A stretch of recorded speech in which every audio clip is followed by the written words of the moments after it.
কাগজে কলমে আমার মনে হয় আমার টিম 4-5 নাম্বারে একদম না হওয়ার থেকে এটা করতেছে, এটা অবশ্যই ধন্যবাদ পাওয়ার যোগ্য ক্রিকেট বোর্ড। কম ওভারের ম্যাচ, মাত্র 34 ওভারে আমরা অনেক রানের একটা ম্যাচ দেখলাম। শেষ দিকে হচ্ছে একদম মোটামুটি হাড্ডাহাড্ডি একটা লড়াই দেখলাম। আপনি একদম উপরে থেকেই দেখছেন, এনজয় করছেন নিশ্চয়ই। অবশ্যই ফার্স্ট ম্যাচ জিতলাম, আল্লাহ সুবহানাহু ওয়া তাআলাকে ধন্যবাদ। প্লেয়াররা ভালো খেলেছে।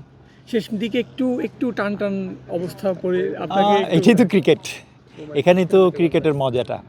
এবং আপনারা দেখেছেন যে ছোট বড় টিম বলে কোনো কথা নাই, আসলে ক্রিকেটটা এত ফাস্টভাবে এগিয়ে যাচ্ছে, সবাই দিনে দুপুরে রাত্রেবেলা ঘুমে সব জায়গায় ক্রিকেট দেখে। একটা বাচ্চা ছেলে আজকে দেখলেন যে মনে হয় 78 করছে 42-43 বলে, হ্যাঁ অপোনেন্ট টিমের অনেক ভালো ব্যাটিং করেছে। তো এইসব আননোন প্লেয়াররা উঠে আসতেছে, এটা আমাদের দেখার বিষয় ক্রিকেট বোর্ডের।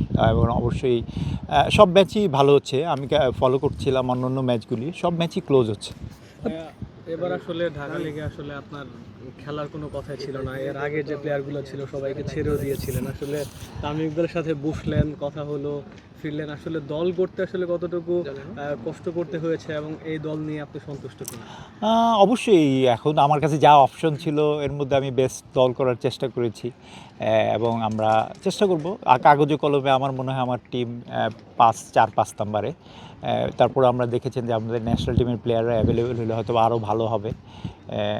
আশা করছি যে যতই ন্যাশনাল টিমের প্লেয়ারগুলি আসবে আমাদের টিম ততই ভালো খেলবে। আসলে আপনার দলে মানে কি বলবো, একটা সময় প্রায় জাতীয় দলই খেলিয়েছেন বলা যায়। গত বছর সবাই খেলেছে, গত বছরও খেলেছে। তো সেই আক্ষেপ বা আফসোসটা কি এবার আছে? না, আসলে জাতীয় দল খেলে যে তোমার চ্যাম্পিয়ন হতে হবে এমন কোনো কথা নেই, মাঠে খেলে চ্যাম্পিয়ন হতে হবে। তো সবসময় চেষ্টা করেছি ভালো দল করার, গতবার হয় নাই, এবারও আমি চেষ্টা করেছিলাম যে ভালো দল রাখার জন্য। ফার্স্টে ভেবেছিলাম যে টিম করব না, তারপরে লাস্ট মুহূর্তে আবার আমরা টিম করার জন্য যখন মাঠে নামলাম, যেসব প্লেয়ার আমরা পেয়েছি আশা করছি ফাইট করতে পারবো। ব্যাটিংয়ের দিকে চাই, বোলিংটা তো লাস্টে করে আপনারা জিতলেন, ব্যাটিংও কিন্তু শেষ দিকে আপনাদের ব্যাটাররা দুর্দান্ত খেলেছে, তখন নিশ্চয়ই উপভোগ করেছেন। এখন যেরকম একটু স্নায়ুর চাপ ছিল 4 ছক্কা দেখে অপোনেন্টের। আসলে মাঠটা তো খুবই ছোট, আমাদের এই মাঠে আমি ফার্স্ট দেখলাম। ছোটো মাঠ তো যে কোনো বলার কি জাস্ট হিট করলেই 4-6 হচ্ছে।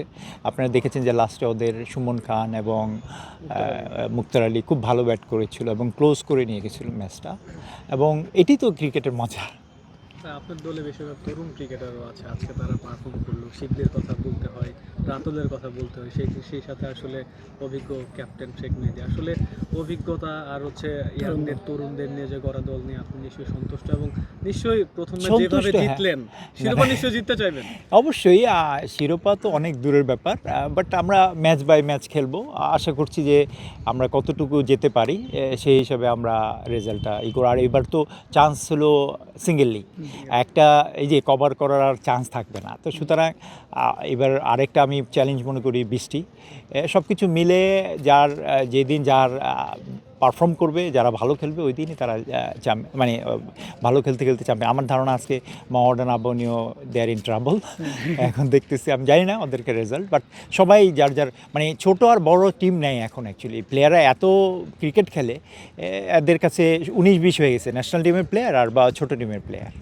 এটা টানাপোড়েনের মধ্যে ছিল এবারে ডিপিএলের ভবিষ্যৎটা শেষ পর্যন্ত অনেক ইয়ের পর তারপর হচ্ছে মাঠে গড়ালো। একজন টিম ওনার হিসেবে আপনি কতটা সন্তুষ্ট, আর এই ক্রিকেটাররা যে মোটামুটি হাহাকার করছিল এই টিমটা খেলার জন্য? আমার ধারণা যে একদম না হওয়ার থেকে এটা করতেছে, এটা অবশ্যই ধন্যবাদ পাওয়ার যোগ্য ক্রিকেট বোর্ড।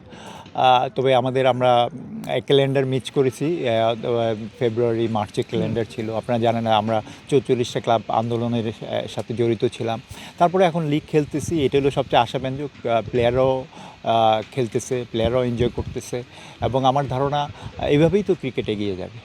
ভাইয়া, লাস্ট একটা প্রশ্ন করতে চাই। আসলে আপনি অনেক দিন ধরেই, মানে দীর্ঘদিন ধরে ঢাকা 30 বছর ঢাকা লিগের সাথে আছেন। তো দলটাকে, দলের অনেক উত্থান পতন সবই দেখছেন। আসলে যে ক্রিকেট সংগঠক হিসেবে নির্বাচন আসলে খুব বেশি দিন নাই। অনেক জায়গায় দেখেছি যে আপনি নির্বাচন করবেন কি করবেন না একটা ব্যাপার আছে। সো যেহেতু এখন অ্যাডহক কমিটি আছে, মেয়াদ আরও 2 মাসেরও বেশি আছে, সো নির্বাচন আপনি করছেন কি না?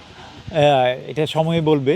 আশা করছি যে যদি সমস্ত সব কিছু ঠিকঠাক থাকে, মানে সুষ্ঠু ইলেকশন, সুন্দর একটা পরিবেশ যদি হয়, অবশ্যই নির্বাচন করব। এটার সাথে রিলেট করে একটা কোশ্চেন করতে চাই। আপনি যেমন বললেন 30 বছর ধরে আসলে ঢাকা লিগের সাথে আছেন, সো আপনাদের মতো সংগঠকদের ক্রিকেট বোর্ডে থাকাটা কতটুকু দরকার বলে মনে হয়? আপনারা তো ক্রিকেটারদের কাছে থেকে দেখেন। না, আমার মনে হয় ক্রিকেটের শুধু ক্রিকেটার দিয়ে, ক্রিকেট সংগঠক দিয়ে বোর্ড চলে না, আবার শুধু ক্রিকেটার দিয়ে বোর্ড চলে না। এখানে একটা কর্পোরেট কালচার আছে, কর্পোরেট ক্রিকেট সব কিছু মিলে বোর্ডটাকে সুন্দর করার জন্য সমস্ত কিছুই লাগে বোর্ডের। Thank you.